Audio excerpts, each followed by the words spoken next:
Le Seigneur frappe déjà à la porte, as-tu ouvert? Les derniers jours sont déjà arrivés, qu'attends-tu encore? Attends-tu que les cieux se déchirent, que les anges sonnent de la trompette, que le Seigneur descende sur les nuées? Mais est-ce vraiment ainsi que le Seigneur viendra? Si le Seigneur apparaissait directement sur les nuées, comment distinguerions-nous alors les brebis des boucs, le serviteur fidèle de l'impie? Comment chacun sépare-t-il selon son espèce? Le Seigneur a dit lui-même: « J'ai encore beaucoup de choses à vous dire. Quand le Consolateur sera venu, l'Esprit de vérité, il vous conduira dans toute la vérité. Voici, je me tiens à la porte et je frappe. Si quelqu'un entend ma voix et ouvre la porte, j'entrerai chez lui. » La vérité, c'est que le Seigneur, à son retour, commence par prononcer ces paroles avant de se manifester ouvertement. Celui qui entend la voix du Seigneur est vraiment béni. Tu entends?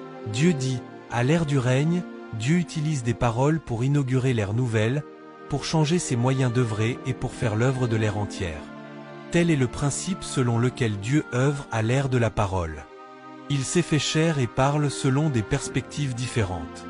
Il permet ainsi à l'homme de vraiment voir Dieu, qui est la parole apparaissant dans la chair, et de contempler sa sagesse et sa merveille.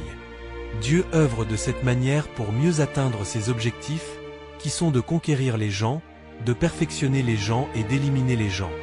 C'est le vrai sens de l'utilisation des paroles pour œuvrer à l'ère de la parole.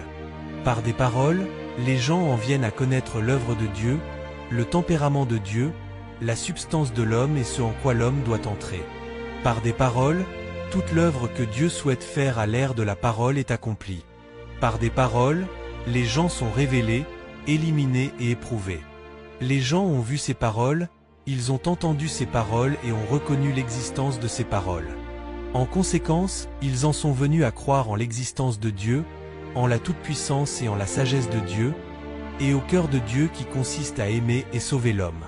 Le terme parole peut être ordinaire et simple, mais les paroles qui sortent de la bouche de Dieu incarné ébranlent l'univers, transforment le cœur des gens, transforment leurs notions et leurs anciens tempéraments et transforment l'apparence que le monde tout entier avait autrefois. La parole du Seigneur a autorité et puissance, elle perce le cœur, purifie le péché. La parole du Seigneur est la porte par laquelle nous accueillons son retour. Veux-tu ouvrir cette porte? Clique sur le lien WhatsApp de la page d'accueil, rejoins notre groupe d'études, ouvre ton cœur, écoute la parole de Dieu, viens participer au festin du royaume des cieux et goûte aux bénédictions éternelles.